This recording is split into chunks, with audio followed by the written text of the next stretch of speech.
Welcome to the Shifting Perspectives exhibit. In today's presentation, Art, Incarceration, and Healing, a conversation with Dr. David Gussak. Before I introduce our keynote speaker, we want to express our gratitude to several folks. First off, the staff here at the Hennepin County Central Library have been incredible to work with. We want to thank them for hosting the exhibit and collaborating with us, and particularly librarian Mike Massey, who has been very, very helpful over the last really year as we've been planning this exhibit. We also want to say thank you to the Minnesota Humanities Center for their ongoing support and commitment to our work. We want to say thank you to our partners at the Minnesota Department of Corrections. Obviously, we wouldn't be able to do this work without their collaboration. We want to say thank you to Lori Burks, our volunteer coordinator. She's probably over in the exhibit. She's usually behind the scenes, but does a tremendous amount of work for us in helping to coordinate all of our volunteers. And a special thank you to them as well. We have many amazing volunteers who we rely on heavily to do our work. And then lastly, there are several special folks here today whose support we could not do this work without, and we wanted to recognize them. First of all, and you're going to be hearing from her later today, Liz Bichelle, who is a therapist at the Faribault facility. Liz, would you mind coming up? I've got a little special thank you for you here. I do love being spotlighted.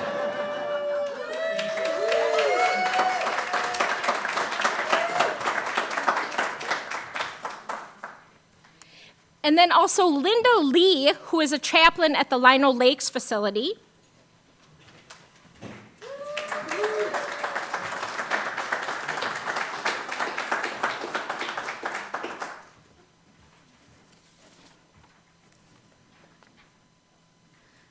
All right. Dr. David Gussak has taught for the Florida State University Art Therapy Program for almost 25 years. For 10 of those years, he was the chairperson for the university's Department of Art Education. He also provides numerous lectures and workshops for various educational programs all over the world. Dr. Gussak has more than 30 years of clinical and practical experience.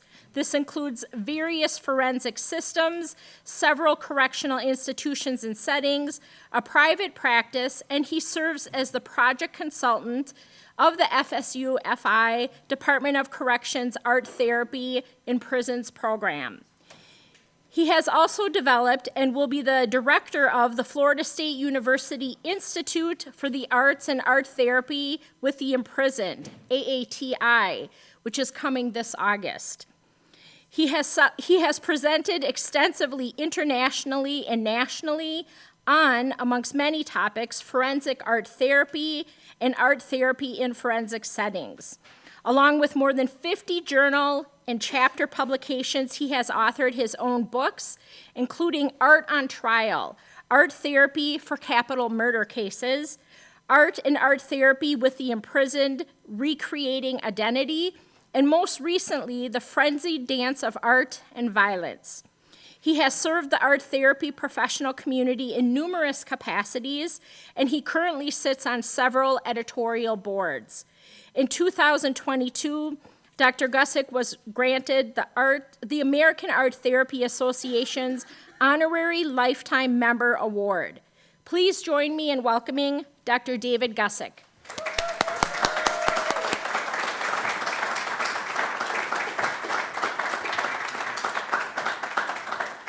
It really is a pleasure to be here with all of you, and I actually have I have a former student in this room, Jeray Finney. I know I'm going to call you out after all the times that you were my student, you called me out, and colleagues Craig Belfinney and of course Liz and Aaron Rafferty. It's wonderful to be here, but to get to meet Antonio in person, and when he realized that I'm much taller on Zoom, so it's just such a pleasure to meet. And Jessica and Antonio and, of course, the entire team. There's not enough time for me to go over this. But the one thing I learned for more than 30 years of doing this work, and this is probably one of the most crucial things that you notice, This changed my entire layout for my work. You'll see that I have this black background. But the one thing that I learned was that indeed, where's it going here? It was a lot funnier if it was successful. But that's, actually, my parents said that about me. All right. Yeah, it's not happening here. Wow, okay. You know what's going on? I got it. There we go. Orange is indeed the new black. This is what I learned. So, that's right. The build-up for that, right? I have to say this, though. The highlight of my entire career was when I was able to do that joke alongside Piper Kerman. She and I were doing a presentation together, and she's the author of Orange is the New Black. And I said that joke. I'm like, that's it. My career's done. Everything is downhill. But what I also found out one time when I was giving this presentation, that if I left this on too long, everybody in the audience, their retinas would burn. So I had to go back to black. Me and, I guess what, Amy Whitehouse, is that the name of the? Yeah. There it is. See, I'm in. I know this stuff. All right. So in this presentation, I will present a brief theoretical overview that guides my work in the prisons and within forensic settings. I'll provide examples of how art promotes relabeling, can help rehumanize those that are dehumanized inside, and demarginalize the marginalized. Discuss why and how art making occurs despite the limitations inherent in a lot of these systems. Delineate the benefits of art and art therapy within the correctional milieu, and I say that because I always wanted to use the word delineate in a sentence. Bucket list, check it off. And ultimately, apologize profusely for going over time and offering to buy you all drinks as recompense. Well, no, not really. Sorry, I'm on a budget. So I'm going to start here. Just going to throw all these up here because otherwise, just so those who subscribe to interactionism, which is what I actually, that's the theoretical orientation that shapes my work, contend that who we are and how we see ourselves is contingent upon whom and what we interact with. There exists interdependence between the social environment and individuals, and a person's self-identity emerges from society's interpersonal interactions and the perceptions of others. And this actually began with William James, who is often considered, William James back in the early 1900s, who wrote the first book on pragmatism. William James was considered the father of American psychology. They actually have never been able to prove that. There was never a paternity test, but they do. Really? Okay, that one was funnier in my head. I see what happened. I apologize. But then it's been carried forward through Cooley, Dewey, and Mead. Interactions may not be just between people, but may also be between people and objects. Artifacts have meanings for people, meanings which is not intrinsic to the object, but arises from how the person is initially prepared to act toward it. This is crucial to the work that we do. The sharing of such objects and the interpretations thereof define and shape an interaction, thus helping create relationships and new meaning. Such objects include art. Art in and of itself does not have intrinsic meaning, but when the meaning that is understood by two or more parties, there becomes a shared interaction, and within that group, there becomes an understanding and identities formed through those dynamics. Simply put, meanings and interpretations are social products. Within this theoretical perspective lies labeling theory. Labels are provided by those dominant within a society. Right? Definitions are dependent upon constructed norms of society and society's reactions to situations that run counter to those norms. This is those situations where the majority defines the minority. Once a decision to label someone who has deviated from societal norms is made, a new identity is created. The person thus labeled accepts, sometimes against their better judgment, this new identity through what's known as self-appraisal, and the real or perceived deviance is amplified. And I use the word deviance because the original concept of labeling theory emerged from Howard Becker's early work on deviance. He wrote a book called The Outsiders, which first defined this notion of how a society determines what is considered deviant. And you may know this answer, but does anyone here know what the two groups were isolated in the book The Outsiders that were determined to be deviant, particularly in the Chicagoland area? Now, people have often answered this question thinking it means gang members or criminals. The two groups that were labeled as deviant within Chicago were jazz hall musicians and marijuana smokers. But because the society at that time deemed them, labeled them as deviant, they took on that persona, that identity, and that was reinforced. It takes a lot to shake a label once given. I think you see where I'm going with this. Through oppressive labels, identity can be stripped away, reinforcing a loss of self, deliberately disempowering and objectifying them. Of course. I constantly saw this in the prisons where I provided services. Once a prison inmate, always a prison inmate. I would argue, that the reason that recidivism is so high, the reason so many come back is because they are seen as, and sometimes, oftentimes, see themselves as prison inmate.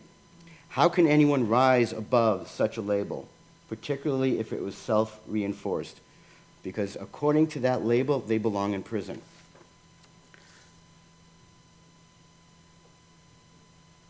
Those who are incarcerated embody the most vulnerable, the disenfranchised. Their identity is stripped away, and they are given a number and a uniform to reinforce their loss of self, disempowering and objectifying them, all in the name of safety and security. In order to maintain control, the system dehumanizes and objectifies these people. They strip them of their initial identity. Never mind that such acts further reinforce their separation from society, making it challenging to reintegrate once given the chance. They often struggle to knock off the label they have been given, making it difficult, at times impossible, to be reaccepted by society. They are known as convicts. This is especially arduous for those who are imprisoned with a mental illness.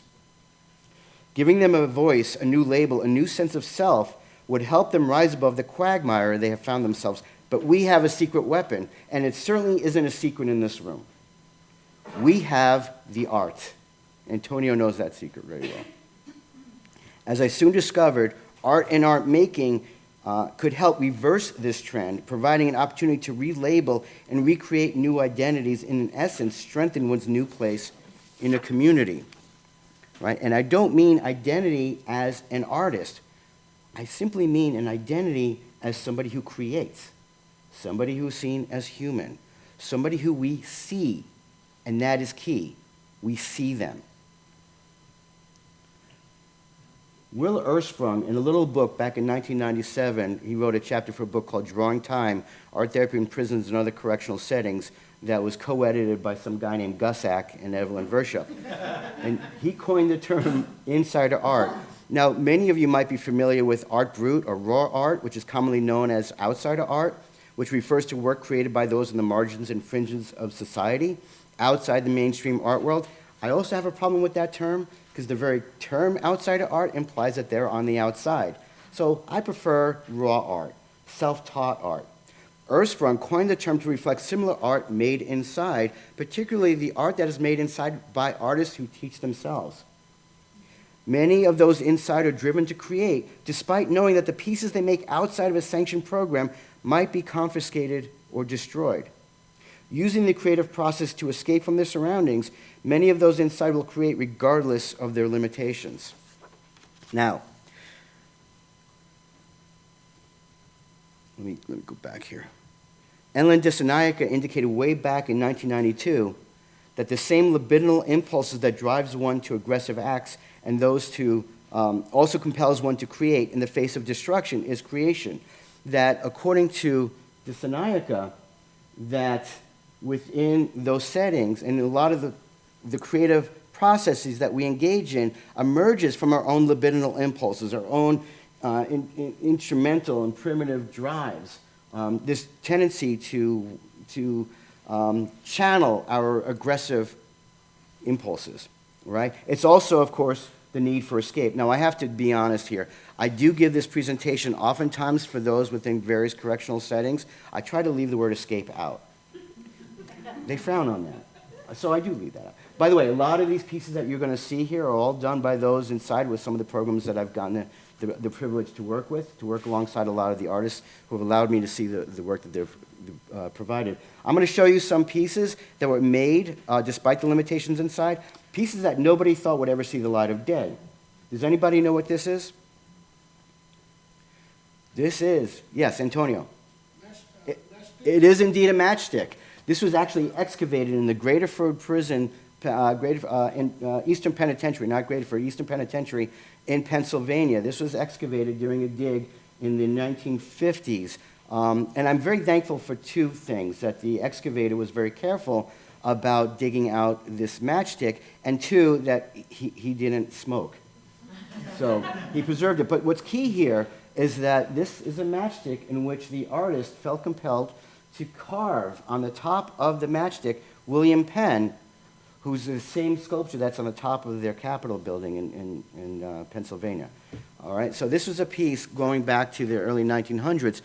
I am lucky in that a lot of the people I get to work with recognize how I value the art that comes from the inside, and oftentimes many correctional officers and many wardens who see the value of the work that comes out inside, they want to preserve it. These are pieces that are made as contraband because they're made outside of the sanctioned groups, but instead of destroying them, the wardens, and particularly the wardens that I know, rescue them, and they send them to Gussak because he knows that Gussak will take care of them. So if anyone has seen my office, Jure can attest to this, it is packed with these types of artifacts. This is one of my favorites.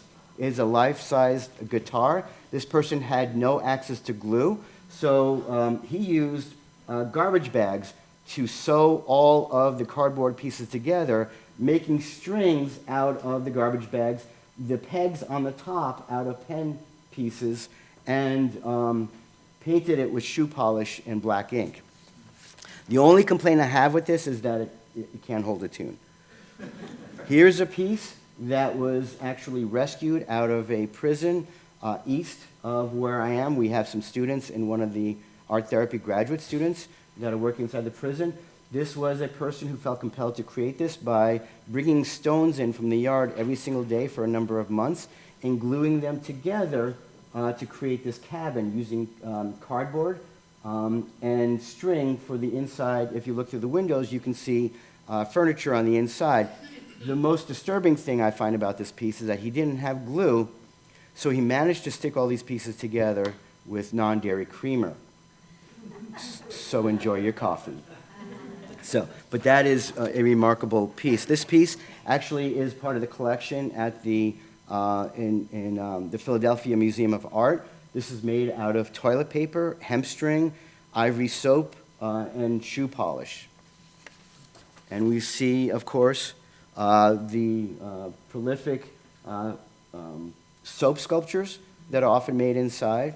Sometimes they carve them, sometimes they soften them and build up. I'm going to show you some other soap sculptures that are quite impressive.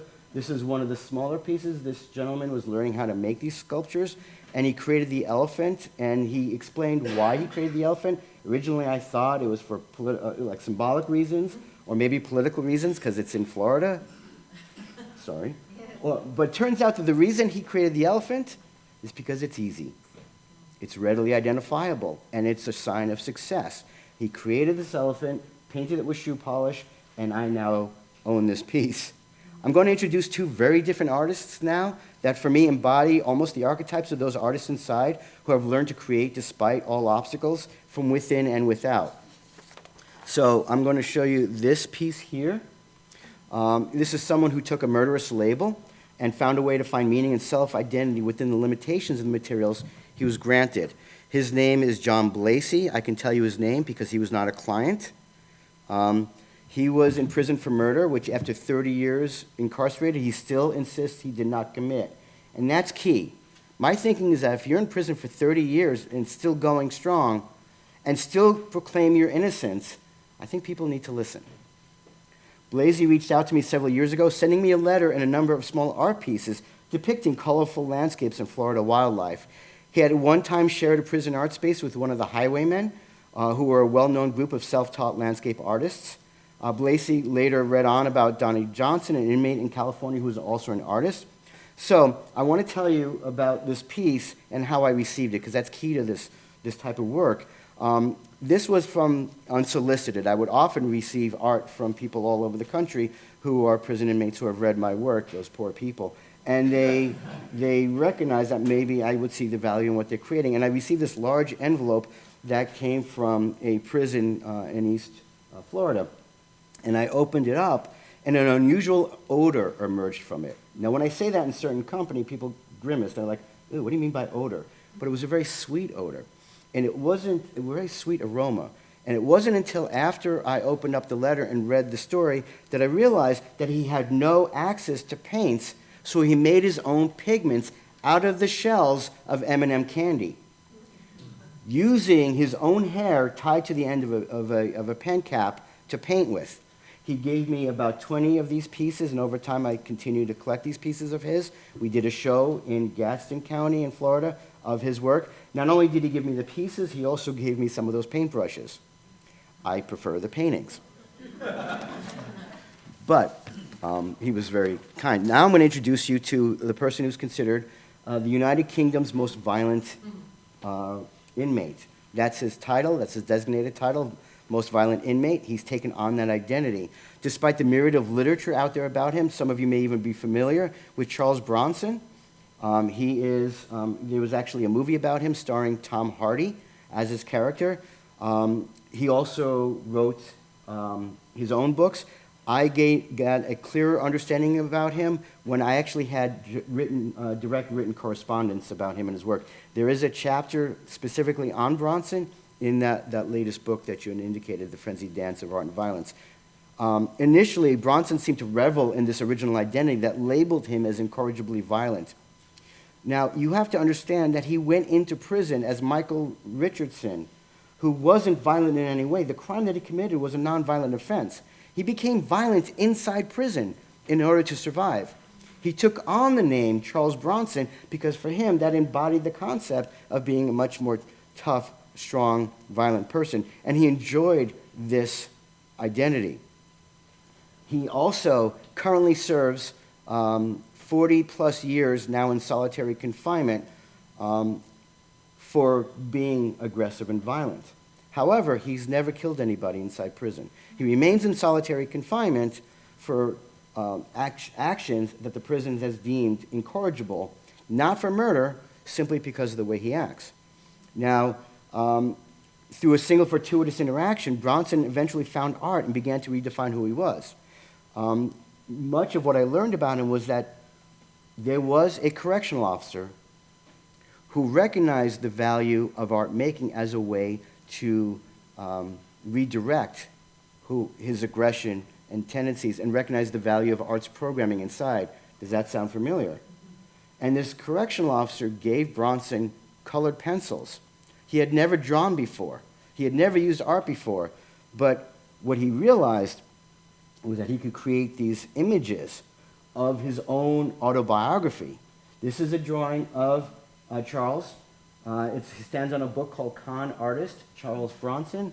I swapped my saw off for a brush. Now I'm a born-again artist, a true creator. Who are you? And all of these images emphatically and illustratively embodies the essential benefits of art making on the quintessential archetypes of those inside. After he started creating all of these pieces, he found himself, after creating hundreds of these drawings, he credits his art making for his newly peaceful demeanor. He's found himself to be a lot more peaceful, and about 15 years ago, he took on a new identity, a new name. He now goes by the name of Charles Salvador. Now, while Salvador is not, now, of course, just so you know, he took on the name because of his favorite artist was Salvador Dali, which is interesting because if anyone's familiar with Salvador Dali, this man was not peaceful. But it was his favorite artist, and he took on that identity. Bronson certainly, or Salvador certainly became a lot less violent, simply through the act of sublimating and redirecting his aggressive impulses into humorous and pointed creative expressions. He has relabeled himself. He takes on a new label as a creative being, no longer as the most violent inmate, but more as a creative being. I am not naive. I recognize that there were many instances during the time that he was creating his art that he displayed some acting out against the system. Art making is not a panacea. Engaging in the art, while valuable, did not magically turn aside his deviant tendencies. However, the ongoing pursuit of creating art over time provided awareness, redirection, restructuring, and an acceptable voice when one was not available before, and he's being seen. He recognized what the art making meant for him, and he saw how important it would be for him to continue to create in order to find solace. But it's also important to recognize the reality of his situation. He will continue to experience many frustrations and undesirable situations that can very well result in less than stellar reactions. He seems clear on this possibility through many of the writings that we had. On the other hand, to the cynical, his recent peace-loving tendencies may have been a way to manipulate the system into believing he has redeemed his ways and is worthy of release. And I've heard that from many people who I've spoken with. However, even this may be beside the point. Whether it is truly a redemption or merely an act, as long as Salvador continues his peaceful mantra and makes art, as long as he continues making this art, and the art is accepted, because by extension, accepting the art means we accept the person. And by showing the art and accepting who he is, we're seeing him, and that's creating a new social interaction, a new dynamic, and a new label. All right? Through this art process, Salvador could very well be liberated, literally and figuratively. There are, of course, a number of formal prison arts programs. A lot of this work continues on through Arts and Corrections in California, Arts in Prison in Berlin, which now is going global. I had the opportunity to go to Paris during the extension of this, Arts in Prison Paris, conveniently enough. And they continue to circle the globe. There's also, I don't know if you've heard of this one, Art from the Inside, a wonderful program that's somewhere, I don't know, Minneapolis, I hear. There's also Brush with the Law that's in New Jersey. There's the Creative Arts Platform at FCI Florence. That's the Forensic Correctional Systems. That's in Florence, Colorado, which, of course, and I want to call out Linda Lee for the great work that you do. This is formed by a chaplain who's also an artist in his own right. And quite frankly, a lot of the work that we do inside gets started through the programming with the chaplains that are in there. And we work closely together because they know the value of the programs that can occur. There's the Creative Prisons Project, which I'm currently involved with. Prison Creative Arts Program, Prison Arts Coalition, Prison Arts Collective, and many more. Now, I'm going to discuss briefly, just as an overview, what the benefits of the art inside are.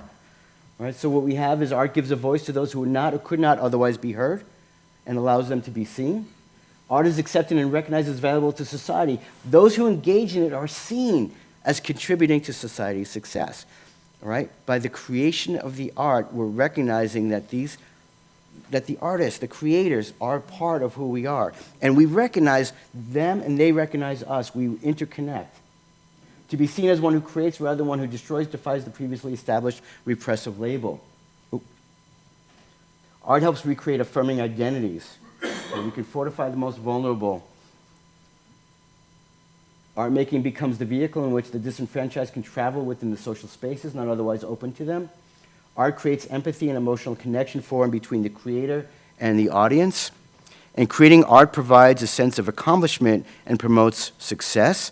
And art creates a visual image, a visual bridge between the inside and the outside cultures. Now, I am an art therapist. This is what I've been doing all these years. And I show you this continuum because a lot of times art therapists seem to forget that the artists came before the art therapists.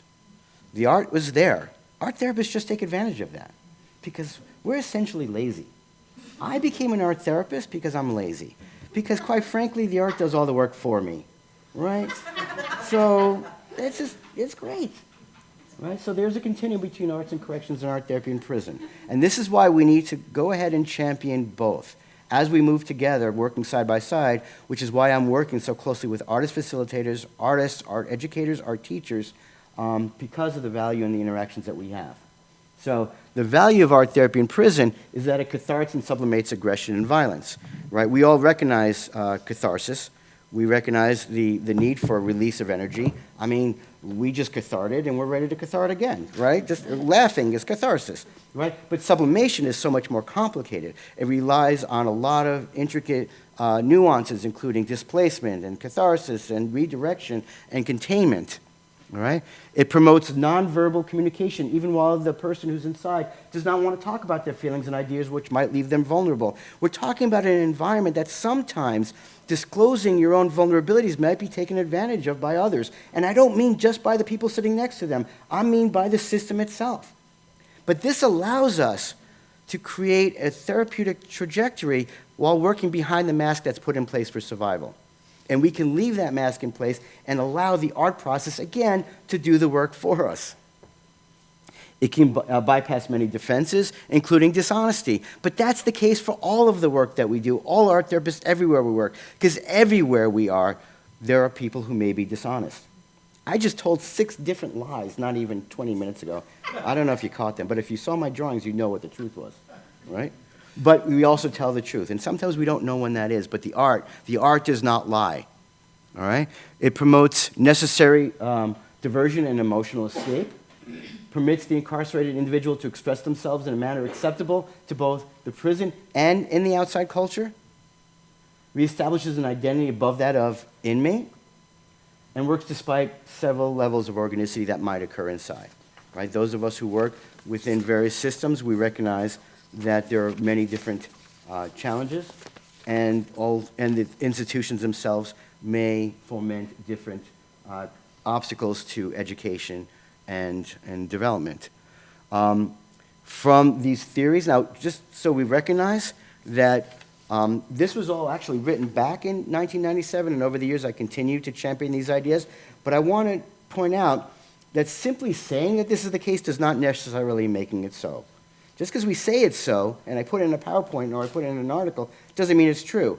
And thus, while we kind of understood the potential of how and why this worked, we actually didn't really know for sure if it did. And thus, the need to conduct research. And these benefits have been explored in various research studies, right? So indeed, the theories led to research. From 2003 to 2009, a series of pre- and post-test empirical studies were conducted to ascertain change in men and women in prisons who received the art therapy services over time. It happened, we actually started with a pilot study, which was conveniently called pilot study. We then had a follow-up study, which was conveniently called follow-up study. And then we had ongoing studies, which were conveniently called comparative studies. Okay. But overall, the studies revealed significant decrease in depression and an increase in internal locus of control, problem-solving, and socialization skills to those that took part in art therapy.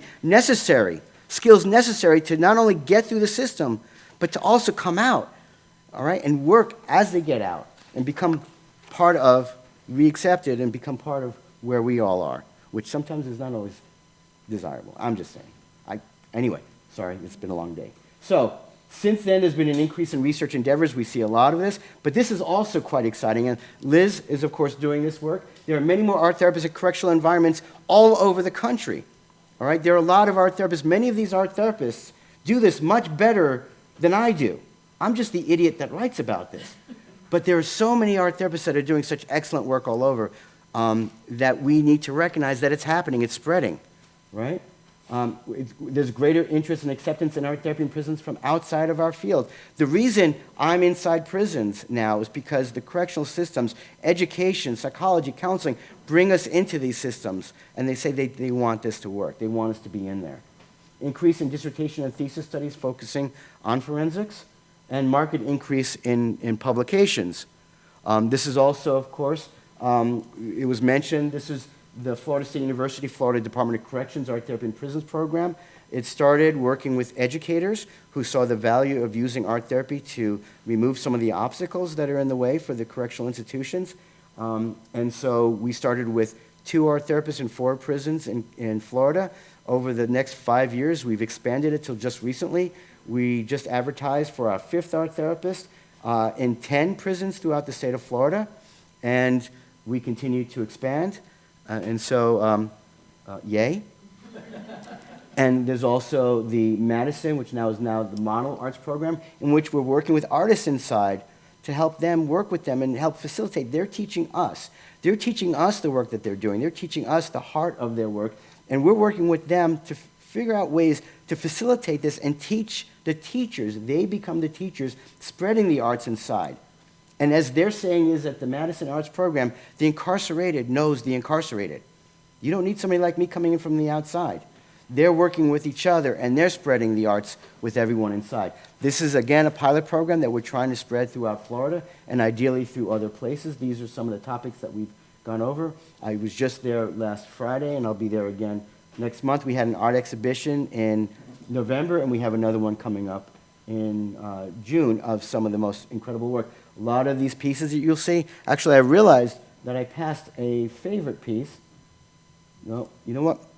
You remember that large sculpture? That was actually carved by one of the artists out of soap. So that was one of the most incredible things that I've ever seen. This is also a piece that was done there. There's also, again, I'm very excited about this. This is indeed my excited face. The Institute for the Arts and Art Therapy within Prison beginning this August, in which we'll be able to work alongside other groups like Antonio's, consulting with places all over the country, all over the world.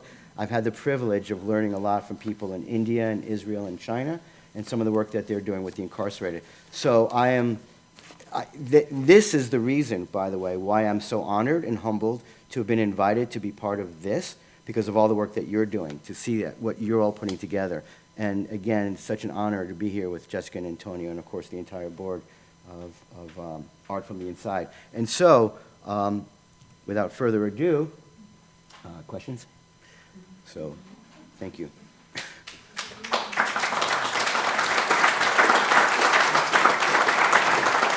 So that was 31 minutes. Not bad. I was told you had 30 minutes, otherwise we're going to hurt you. Yes, Craig. On the research that you were doing, Yes. the images Yes. of that, were you using the PPAT? Well, it's actually, a PPAT is the tool, the drawing that we use, but we evaluated it using the Formal Elements Art Therapy Scale. And what we did was we looked at pre- and post drawings of those that took part in the system, in the art therapy program. And this was a pre-drawing done by one of the participants, and this was a drawing that he did after 8 sessions. Now you'll see he didn't learn a lot about how to draw, but what you'll see is that there was a great deal more color, there's a lot more environment, there's a lot more interaction, there's more forms, and the Formal Elements Art Therapy Scale is an art-based assessment procedure that uses a 12-scale system, 14 scales, that measure a lot of different characteristics of the drawing. This was one drawing out of about 120. We also then collected drawings from those from a control group that did not take part in the art therapy program, so we compared those numbers. We also took a look at psychological evaluations like the Beck Depression Inventory, Nowicki Strickland Locus of Control. Most recently, the Art Therapy in Prisons program in Florida. We're also looking at the numbers of reduction in seclusion and isolation. We're looking at an increase in programming and an increase in taking part in the programs that are offered. And we're seeing that there's a great decrease in impulsive acts. The locus of control continues to increase. We're getting numbers of, the latest report that we did last year, we had 405 participants, and the numbers were staggering, how many had changed and gone through change. But the reason, of course, Craig brings this up is because this is indeed an art therapy-based assessment that we're very, very pleased with. So, thank you. Yes, question? I have a question for your, back to this slide. Sure. So just curious, for your opinion, which one is kind of better to you? Neither's better. The- Which might indicate change. exactly. The one on the bottom, because what we have is a ground line in which the characters are standing on the ground line. We see a lot more color. What the significance about the Formal Elements Art Therapy Scale is that it's one of the few art-based assessments that was actually standardized and found to be valid over a great many normative studies, external normative studies. And through a combination of many of these scales, could determine if there was an improvement in mood, for example. Not an improvement in ability, but rather that what this drawing is indicating is that the person is more likely less depressed. I guess the question should be which one is more true to themselves. Which one is more true? Both of them are. Every drawing that comes from the people that we work with is a true representation of who they are. That's what we're looking for, to see if taking part in the art process was indeed more beneficial for what it was he was looking for, which was indeed to address his depression without the use of medication. That's as my role as an art therapist, we're looking for that type of wellness program. But more significantly, we also saw an increase in problem solving and socialization. And so all the art that you see from all the people that we're working with are true representations of who they are at all times at any given moment. And it's not my position to determine which may be better or less than. Does that make sense? Yes, David, yes. Yeah. I just want to add, as a formerly incarcerated person, what I see, and I think you're going to agree, and to help with that question, is you see an absence of humanity, you see an absence of a world in the top drawing, and because this person engaged in something that's creative and core-centered, we now see a sky, we see a ground, we see people, we see a world. You said it better than I did. Thank you. Here, write this down. That was brilliant, David. Thank you. Yes, you have a question. Yes. Why was some of the art taken as contraband? That's an excellent question. I wish I had an answer. Essentially, sometimes what happens is if art pieces are made out of program, meaning they're not necessarily doing it through sanctioned, quote-unquote, activities, that they're deemed as outside of acceptable system. And so they're taken away because they're not allowed to have those pieces. Some of the pieces, they come up with reasons, like the guitar, their reason was because it was hollow and they thought somebody could smuggle something inside. But some of the soap pieces, the house and all of that, is simply because nobody really knew that they were making them. And if you want my opinion, do you want my opinion? Do you guys want my opinion? Sometimes the system is afraid of the work that comes out of there. And so the best way to control inside is to take things away. Can we end it on an upbeat? That one hurts. Yes? Well, it reinforces your theory about art gives them an identity. If they Yes. take their art from them, they take that identity. Strip their idea. They dehumanize, Yeah. right? If the same way we give everyone the same uniform and a number, take away their art, you take away the humanity. If you see the art, you see them. Yes, Ms. Jure, yes. Okay, not me, but Oh, right over here. I have a question about, this slide also about the research. What was the process or experience like facilitating that, supporting a supportive art-making environment during this research process? did we have a supportive? What methods were taken to Oh, create that? excellent. So the question was, what were the methods that were taken to create a constructive creative environment, the art making? Because this was in a facility that had no art making. This facility had no arts programming. So we as art therapists came inside, and there were 5 of us that went in. And we went into, this was about 4 different institutions over time. We would go in, and we would bring in a lot of art materials. We would focus on activities that worked on simply learning how to create art, simply focusing on the individual. We worked on pieces that engaged in name embellishments and self-symbols, which started the process of being seen as individuals, working towards more complex art processes and more group-oriented art processes. So they were in a situation where they communicated, worked together, problem-solved, and socialized in order to create this work. And we did that consistently over those 8 sessions. Those were more controlled activities. Later on, as we started opening up the art space and doing open arts environments where we brought in materials, we saw the same kind of dynamics that were occurring. I don't want us to focus on these. This is the data. But in a lot of other presentations, and in one of the chapters of one of the books, I break down a lot of the research. What's more important, less important than these drawings, are the final art pieces that emerged. Those art pieces that came out of some of the most expansive environmental pieces, where a group of 6 guys together would create these wonderful construction paper sculptures of their dream environments, such as surfing on the beach or a cabin or whatnot. But they all worked together. They all problem solved to figure out what would work together. And we would help create the space that would then, if anybody was part of the control group, didn't receive the art therapy services, we went back and made sure that they did receive art sessions, right? So that they signed up for that. We made sure that they continued with art sessions. And a lot of these programs have now adopted arts programming, not necessarily art therapists, but they have arts programming that's going on inside. Excellent.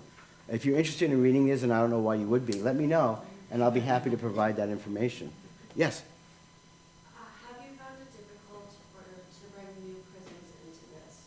Are prisons resistant to bringing in arts programming? It's becoming less difficult. For example, and part of it is doing exactly what's happening here. we have to disseminate this information far and wide, and as more and more people hear this, then more and more people will be willing to reach out, and you're going to find people within the correctional environments that see this as valuable. So the FSU FTC Art Therapy in Prisons program started not because I went to them, but it was the director of education for the Department of Corrections came to me after reading a lot of the research that we had done, after reading the latest book that had come out, and said, we want you to do this. Now, granted, it took us 20 months, about 18 months to develop the contract between FSU and FTC. Ironically, it was FSU that was the big hiccup. FTC they were happy with all of the contract. So you work with two large bureaucratic systems, it's a nightmare. But when I finally got his signature from the chair, and 3 weeks later, we hired the art therapist, and the chair said to me, after we got his signature to hire those first two art therapists, he said, wow, that was fast. I said, yeah, it only took us 20 years. We have to work at it. We have to disseminate this. We have to get the information out there, because we're finding that the barriers are being broken down because more and more people are seeing the value of what we're offering. So I'm working not only in the Florida system, I'm also helping and working in Texas with a program in Dallas, and I'm working with a program in North Dakota for juvenile justice. Now imagine those 3 states.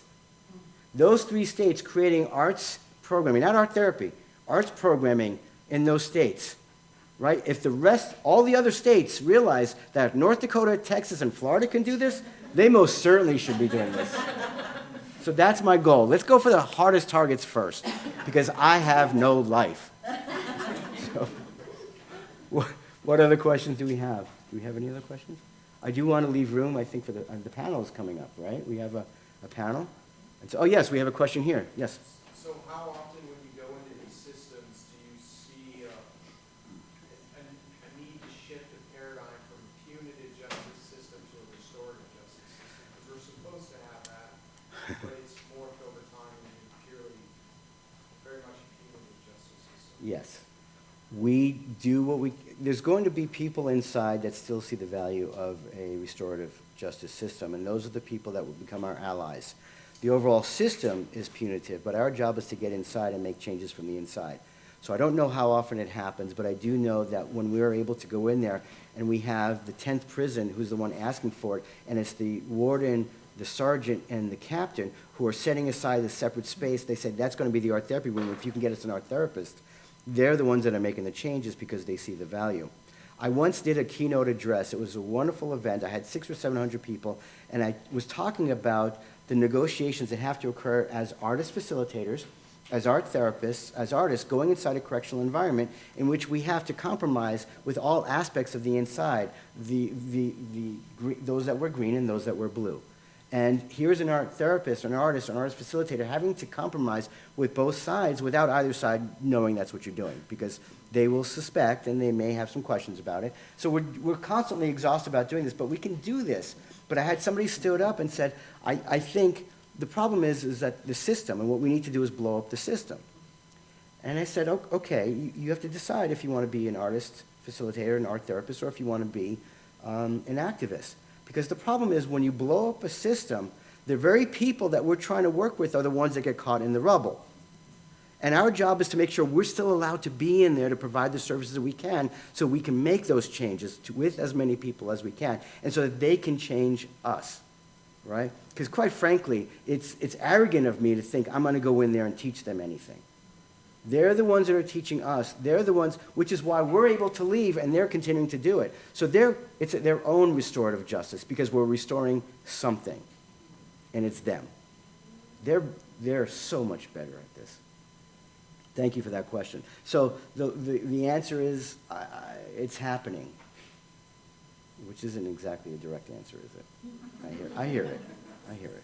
Later, if anyone wants to contribute or work with me or wants to find out more information about this, I can provide you my business cards afterwards. I'm more than happy to speak with you. If anyone has concerns or complaints or questions about some of the things that we presented, I welcome dialogue on this at all levels, and I need to know what those are so I can improve upon this work. So I urge you to please corner me, ask me these questions, email me, and I will be more than happy to do my best to get better at this.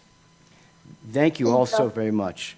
All right, we'd like to invite our panelists up to the stage. And I'd like to start with having each of the panelists introduce themselves.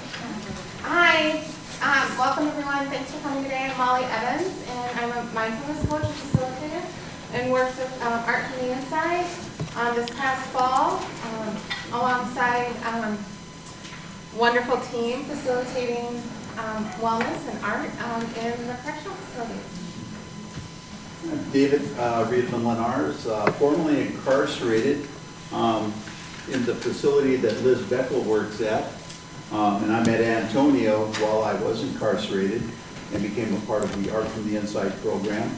And then shortly after my release, I took everything I learned through creative processing and being able to really connect with the soul and the spirit that exists within me, and have taken that, and now I'm the executive director of Minnesota, Central Minnesota Reentry Project, CMNRP, and we help those people coming out of incarceration recenter, find themselves, and self-empower to get them back into society in a positive way, all because of these guys.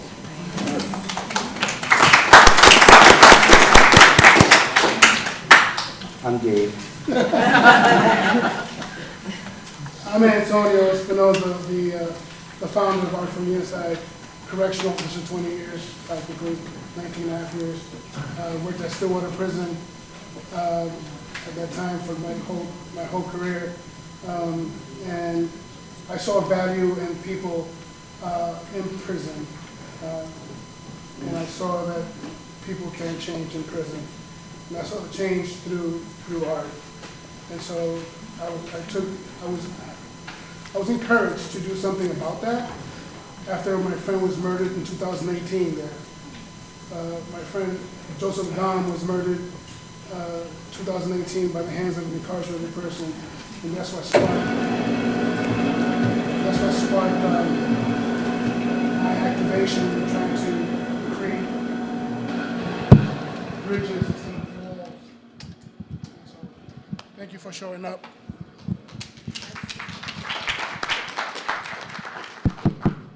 My name is Christopher Aaron Deans. I am local artist and an educator, educated for 26 years.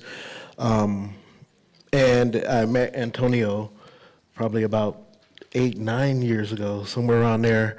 And he was actually as an officer at that time.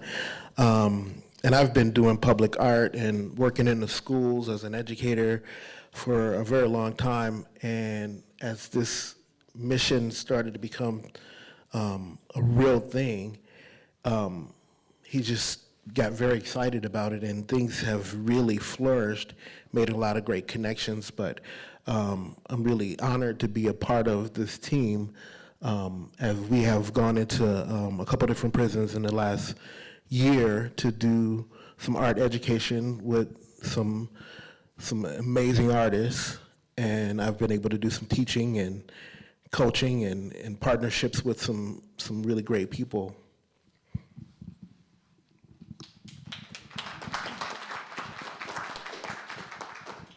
I'm Liz Beckel.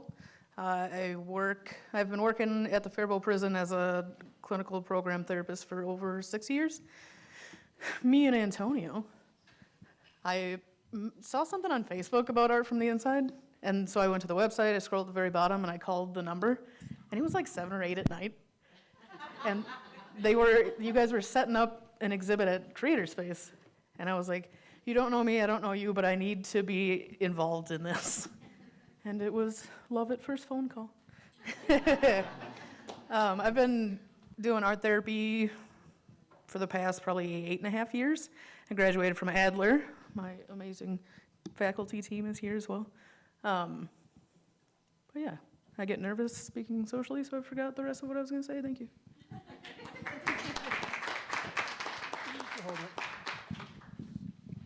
All right, so some of you may know that Art from the Inside, the Department of Corrections was recipient of some legislative funding that mandated them to incorporate art wellness programming and just all forms of art into the correctional facilities here in the state of Minnesota.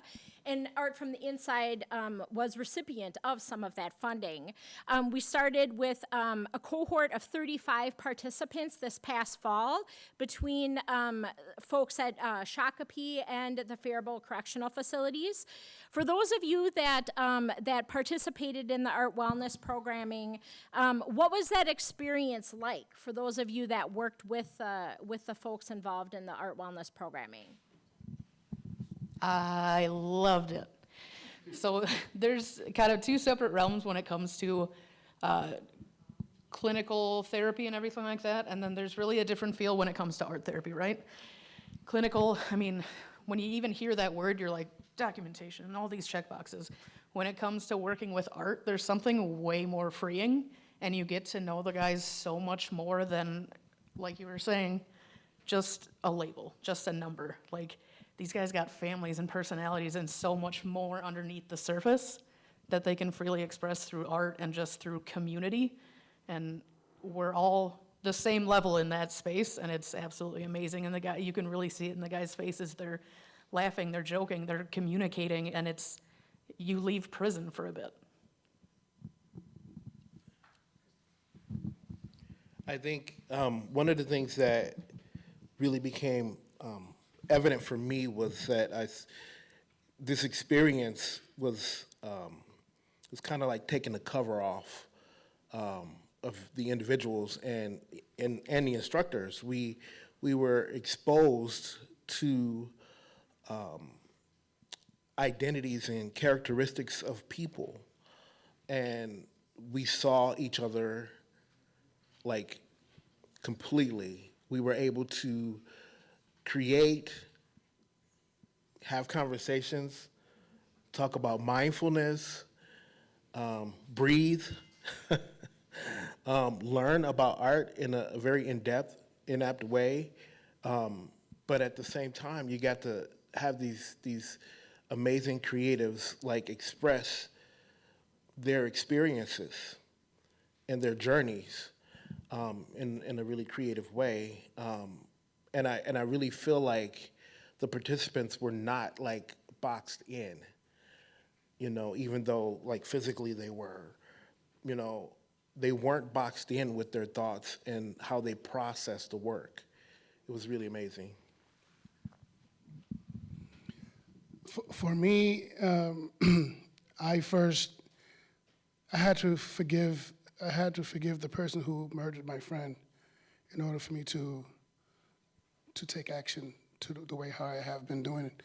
I didn't want to feel anger inside of me. But then I started to see the value in it, in helping people who need community. I started seeing, well, I always saw them as people.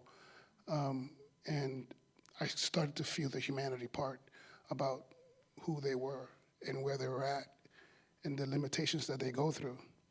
And I started saying to myself, what can I do to try to be proactive instead of reactive, and trying to help a community of people who have been pushed away, put into a place where, you know, to be forgotten. But we have to understand that folks come out of prison, and we want them to come out of prison better. And so how could I have been more creative enough to use what they already possess, right? Their art, and give them a platform for them to understand that they're more than what their worst mistake was.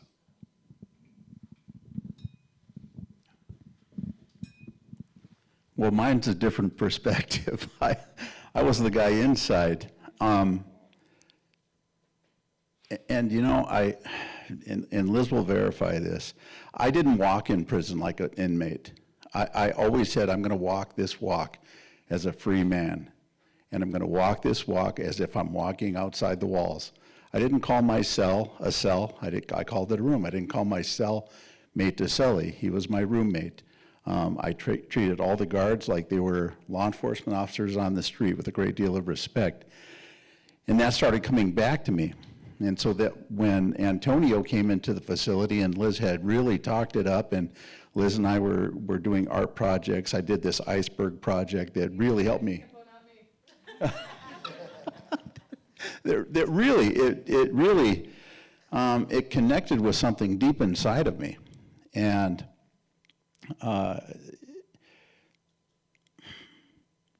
I believe that we are mind, body, and soul. And also, while I was incarcerated, I started working on a theology degree. I'm second level minister credentialed with the AG Church. I'm now going to St. John's to get a master's in theology. So I believe we are all creators in one way or another. We really are. And what I got from Antonio and Liz, and David, even from you more today, is what I do with the guys who are coming out is we engage in creation. Whether it's we're putting a wrench on an engine, we're landscaping somebody's yard for free, or we're just sketching in the office. We have to create, and when we do that, we connect with our spirit, we connect with our soul, and that connects us to other people. And they help me get past all the trauma that occurred in my life. I've seen life, I've seen death, I've saved lives, I've been a part of lives ending. It was just too much. And in that first week with Liz, I couldn't talk. I bawled like a baby. And through the process of art and engaging in my soul and my spirit with another person, I found out who I really was. And what a blessing to come out and now run a program where we are near zero recidivism. The guys that come into our program, near zero recidivism. Thank you. Thank you. So when I heard your question, Anne, like what was that experience? Like I don't know, I had a lot of things that kind of went through my mind. As someone whose parents were incarcerated and my siblings have been incarcerated, like I think about it as like these are like our brothers and our sisters and our mothers and our fathers and people that are going to be returning to the community, you know. And so as a mindfulness coach and facilitator, like we like dug into some like really big things, like super big emotions and ideas and self-compassion and resilience and like how is it that we change our thinking, and why is it that affirmations and conversations that we have with folks, why are those important, and how do I really like take control over like my thoughts and like my own experience, because like despite where they're at, they get to have their own experience.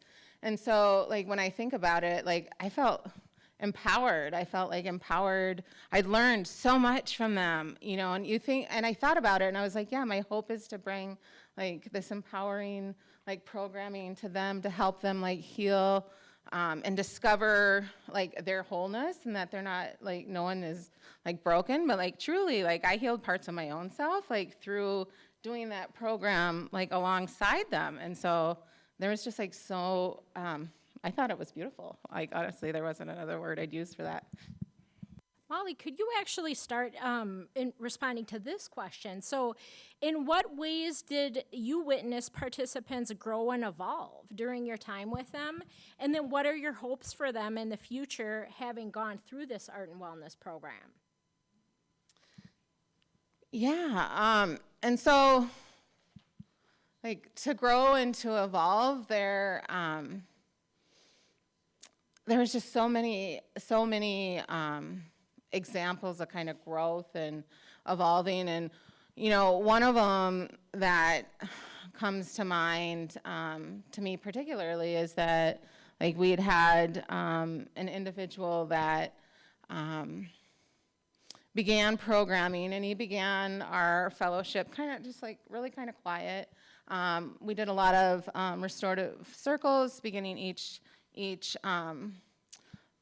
facilitation, each session, and you know he would choose to pass. And towards the end of the fellowship, well, probably about the third week, then he started participating.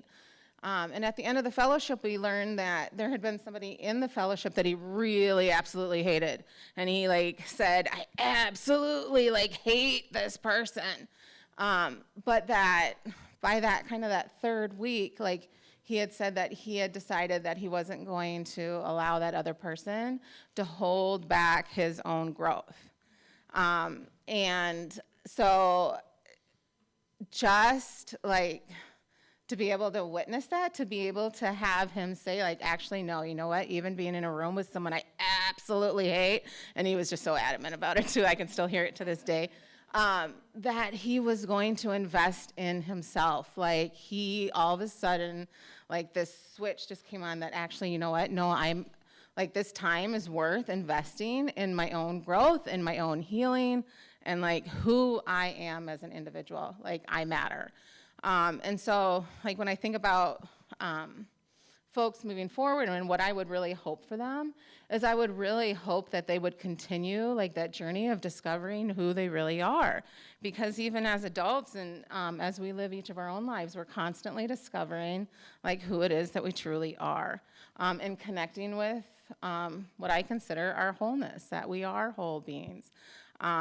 You know, sometimes we walk out a front door and we're told that we're not enough, but like truly, if we understand that actually we are whole and we are enough, it's really changing that way that we see ourselves. And so it would be my hope that they would continue to create, that they would continue to be able to have those positive affirmations and change that self-talk that we really worked on over those 12 weeks and just be able to notice it.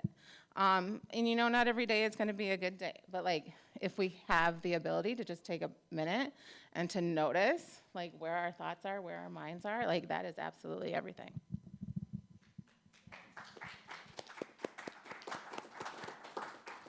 Anyone else want to take a stab at that question? Yes.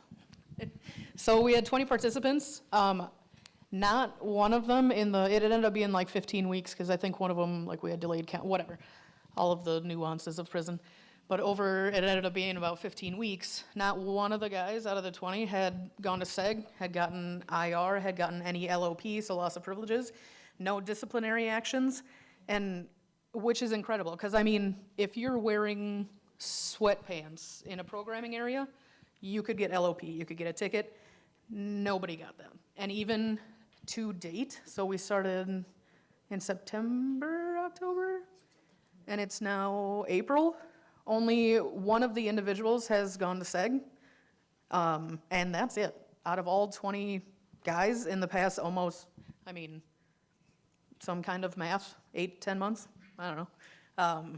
But for none of them, or for all 19 to get no discipline, no anything, it really shows the growth of the community. And these guys still will pass each other in the yard, they'll pass each other in Willow and everything and be like, hey man, what's up? And they went from having no communication with like anyone, they were all basically strangers to each other, to now they've built this fellowship, this community, this belonging, and they're spreading everything that they've learned in this.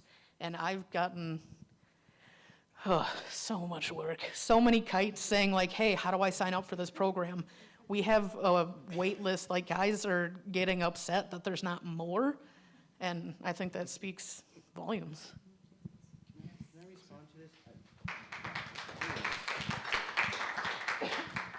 So this is what you're describing.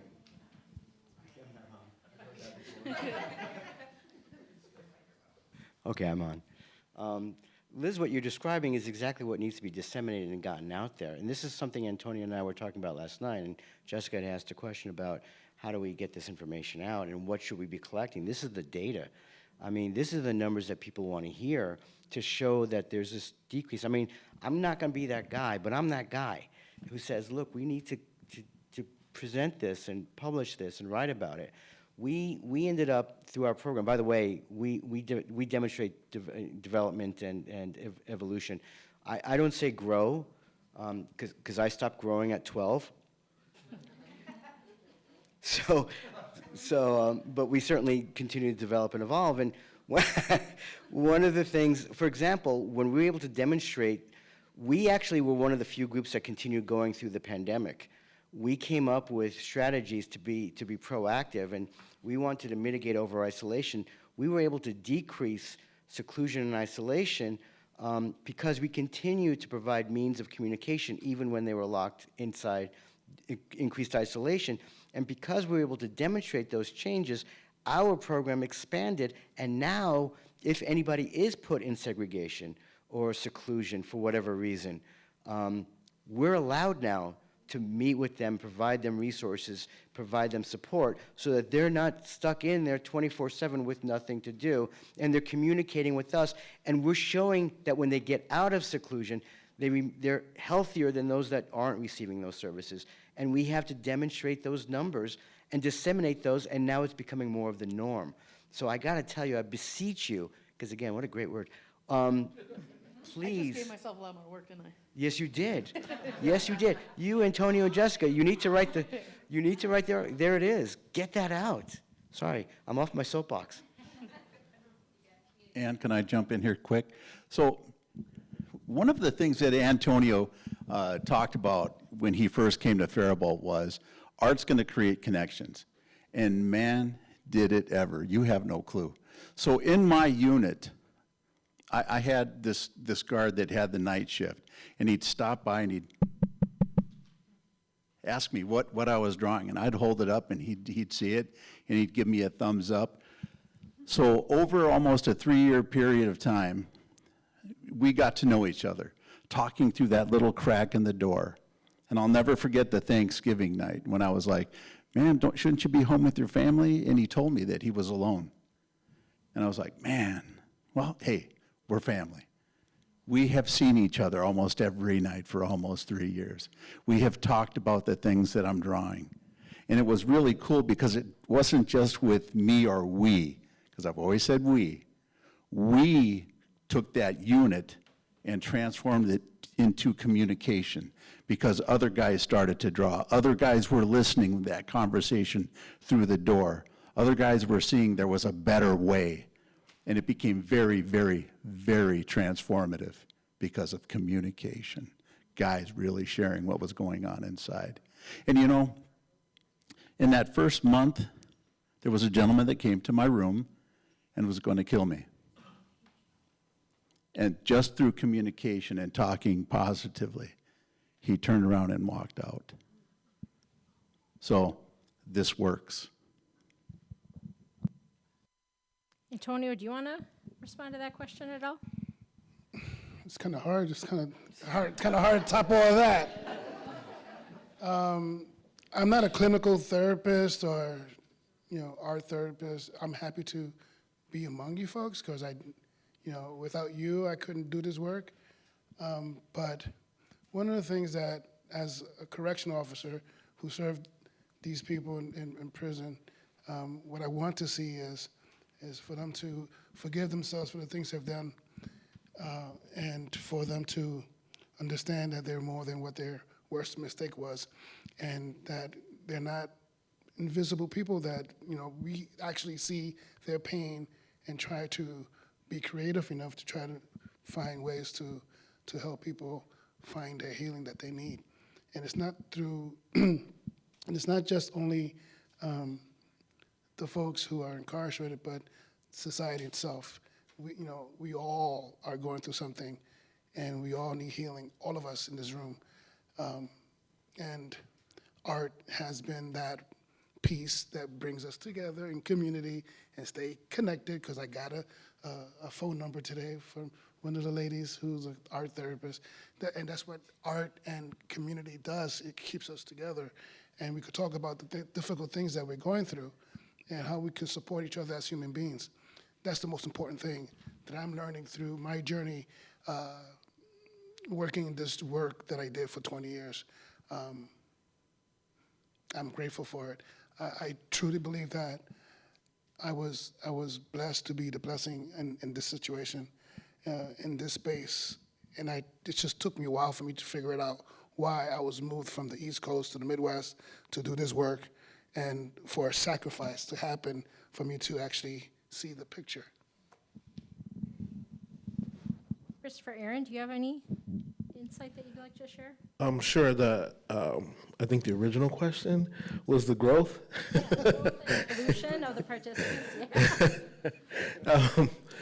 I think that the growth that I saw in both the women and the men's prison was encapsulated around two things mainly. One was the processes of the curriculum. So I designed this whole curriculum that was specific to teaching art and art making. We went through color theory, we went through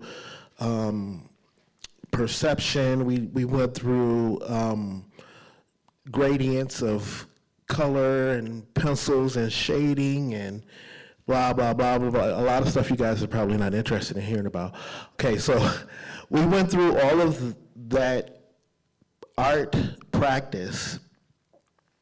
So there was growth in that, because by the end of that session, by the end of these sessions, both the men and the women would speak to the specifics in their work and talking about complementary colors, or talking about how their work was balanced on the canvas, and how they were able to create some things that they couldn't before.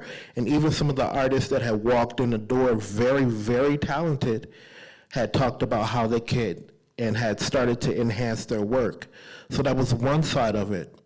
The other side of it is that I heard a lot of very personal narratives about family, the disconnection with, one of the guys was talking about the disconnection with his wife, another guy was talking about disconnection with his significant other, and, you know, I'm not allowed to call this week or next week because I'm put on timeout. Or one of the ladies was talking about having a teenage daughter, and her daughter going through being a teenager and not being able to be there for her, and it's very emotional. All of those as a parent, as a loved one, as a spouse, really like drove a lot of fear in those conversations, which all of this is about fear, how we disconnect from one another as a society, right, because of someone's mistake. So we fear what they're capable of doing the next time, as opposed to being restorative with them, fixing it with them, getting back up and being something new and different. And so our processes have really been driven to be restorative in nature, in the walk and in the journey with these folks that are just like everyone else in the room. And I learned that very quickly as we walked in. It allowed us to see the humanity in one another. It allowed us to experience the humanity in one another. And I got people that like were just like, Christopher, Aaron, I appreciate you, from some of the guys that were like, didn't just really not, you know, not intimate guys. They absolutely adore you. Yeah, they're some good guys, right? But they just had made some mistakes, and they just really needed to be able to be picked back up, needed to get that second opportunity.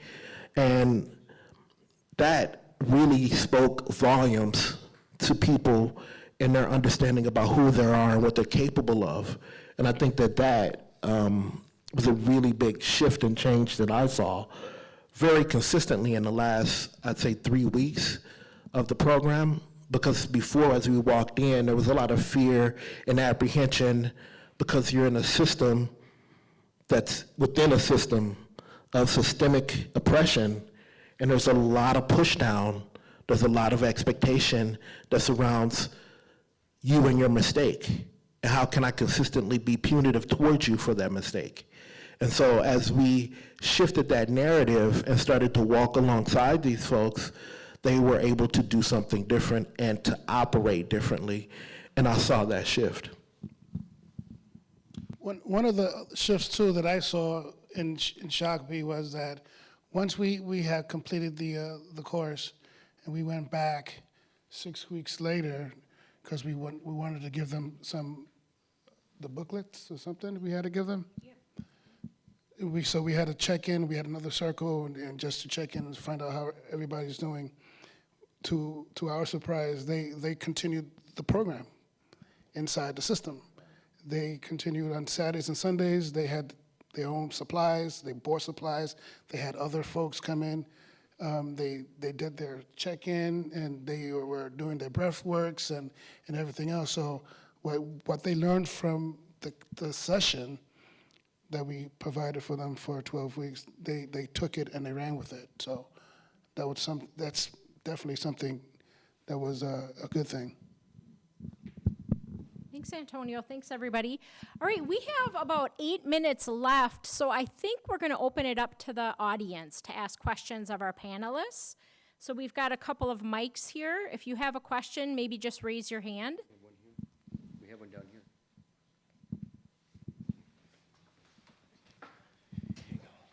Thank you. Hello, my name's Olga. I'm a rural artist, and I also have to point out that I've been arrested before. Now, is there a program that focuses on these artists once they're out of the system? You know, are there any artists who have come out or participants who have come out that have particularly decided that they want to be artists or pursue that as a profession? And is there a program or company that helps with that? And there's a part B to my question. So what happens to the proceeds? Do you sell this art? What happens to the proceeds? How are they distributed? It looks like somebody here had an answer to that. Yep. Just to answer the part B, and then I don't know who wants to answer part A. All the artwork that's sold, 100% of the proceeds go back to the artist while they're inside or when they come home. So all of that is about allowing them the space to grow, to provide for themselves and their family, and continue to pursue their life with the resources they need. Who wants to talk about? Well, we have, I think, a response to that question. This is great. I think Cheyenne wants to talk. I'm Cheyenne. I am one of the artists that works with Art from the Inside. I have actually been with them since 2019. I did work on the inside, and I still continue to do work out here. I have a couple pieces that are sitting here already. Which is for sale, too. We have 2 pieces of artwork for sale. Yeah, the Marilyn Monroe that's over here, and then the sunset that's over here. Yep, those are my pieces. I'm actually involved in, well, it's like a Zoom type thing that's, well, I mean, because I recently got out of incarceration, and it's helping me actually get back in touch with my creative side.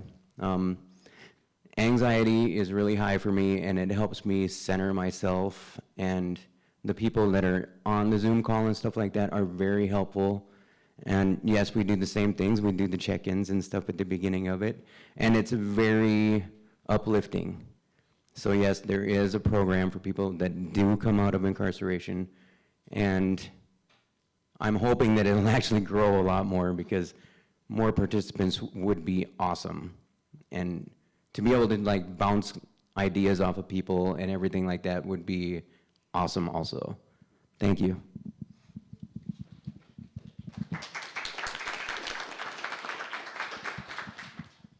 So what Cheyenne is referring to is Art from the Inside just started a creative fellowship for our artists on the outside.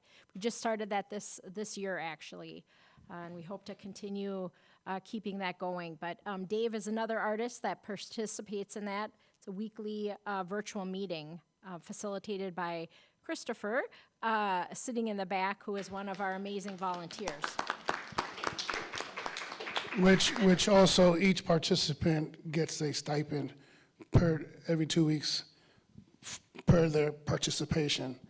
And this is all about trying to show them that, trying to create a fellowship, for them to understand what fellowship means is working together and supporting each other, right? So that's what we need to do to encourage that practice on folks who are coming back out into our society, to create that fellowship, to create a community for them, a safe place for them to be, and to be accepted however, whatever they are all about.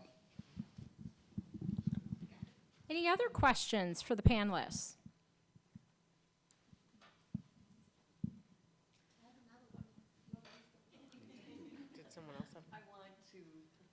want what you have.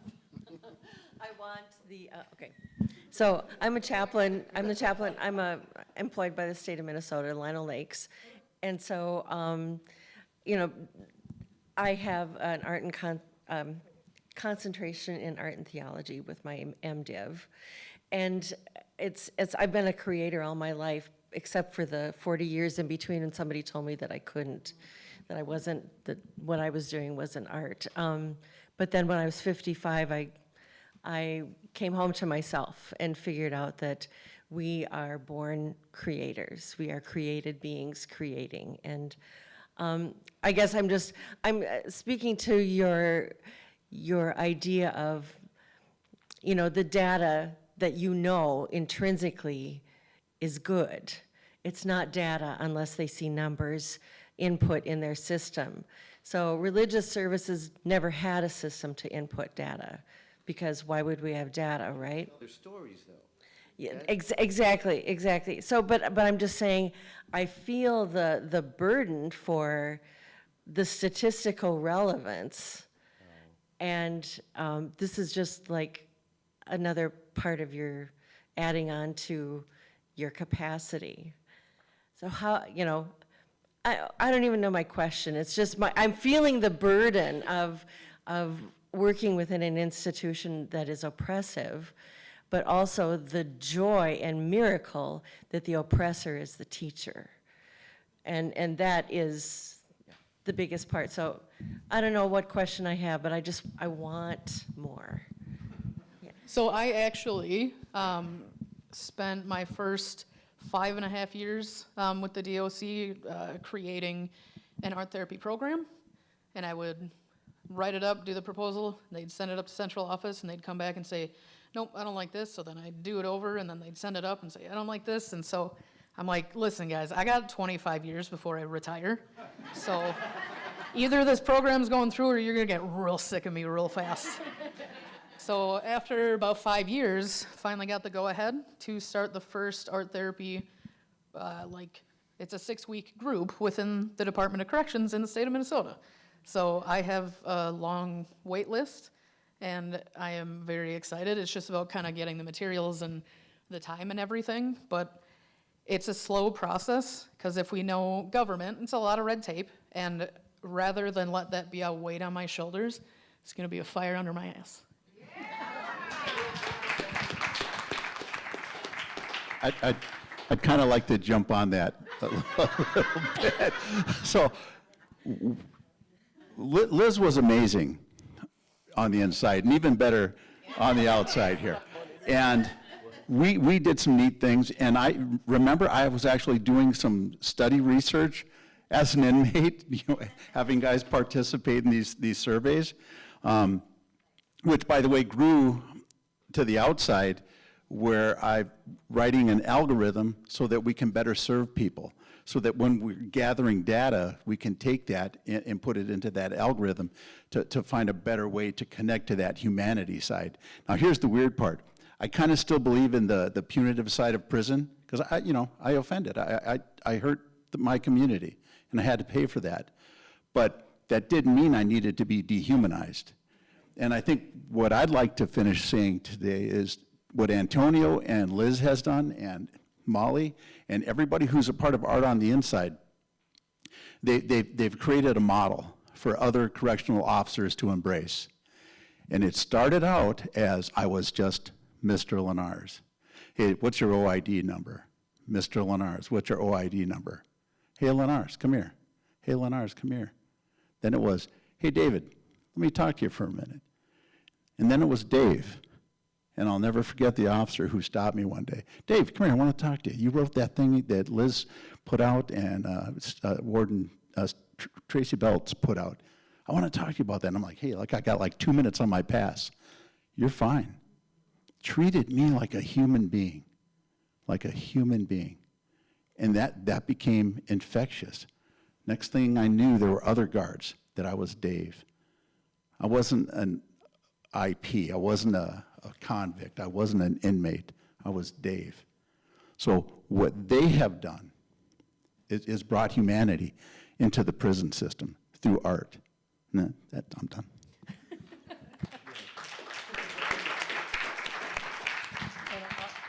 would want to talk about a little bit more about that I want to be that model. You know, I want to show the people that I worked with and I walk into those spaces who are wearing uniforms that they have the ability to be that way too. That we all broken, that we all have something that's not right, but that we shouldn't have. We should look at each other as humans and try to help each other out, which the best way that we can. And this is the best way that I can do it while I was in uniform and when I'm not in uniform. So just trying to be a model. I want to say thank you to everyone that came out today to support and to listen, to engage, to be in community, to get connected, to understand what incarceration means, the family members, those who have been incarcerated, the people who work in the system. It's not an easy system. It's not an easy job. It's not easy at all. But you have to try to find the way how to be connected in it and what's your purpose in it. You know, how can you bring purpose in your work and trying to help somebody else out? So thank you very much for coming out today. I would truly appreciate it. I appreciate my board president, my brother here, who we met in church 10 years ago, not 8, 10. We were in church, and I was like excited about, I got this vision. And because we had our connection before we started Mass, and I had a vision, and God made it come through. For your helping us through what we're trying to do, I appreciate it. Thank you very much. I want to thank you, Dr. Gussak. I said it right? It doesn't matter. I've been coaching him for several weeks on how to say your name. For coming out from Florida and doing your presentation and teaching us here in Minnesota what you guys are doing over there in Florida. Maybe we could. Are you teaching us? Well, you know, maybe one day we could collaborate in a larger scale. I want to thank David Lenars for his transparency and being such a great person. We love each other as comrades in this fight. It's not even a fight, it's in the collaboration, right? In this collaboration of life that we're living, right? Molly, for your being persistent and helping create the curriculum with Chris, and you know, your family members, all of you for coming out and supporting what we're doing. We do take donations. No. We do take donations. True, this is true. In order for this to continue, we do take donations. We need volunteers. We need people who want to, you know, get involved and be proactive and not reactive in what the mission is all about, right? So there's artwork that could be purchased and for Christmas. You could give it to somebody for Christmas. The artwork that you purchase helps a person out incarcerated and buy their more art supplies or whatever the things that they need. And, you know, it's just a way for us to help people who need the help. So thank you very much for coming out today.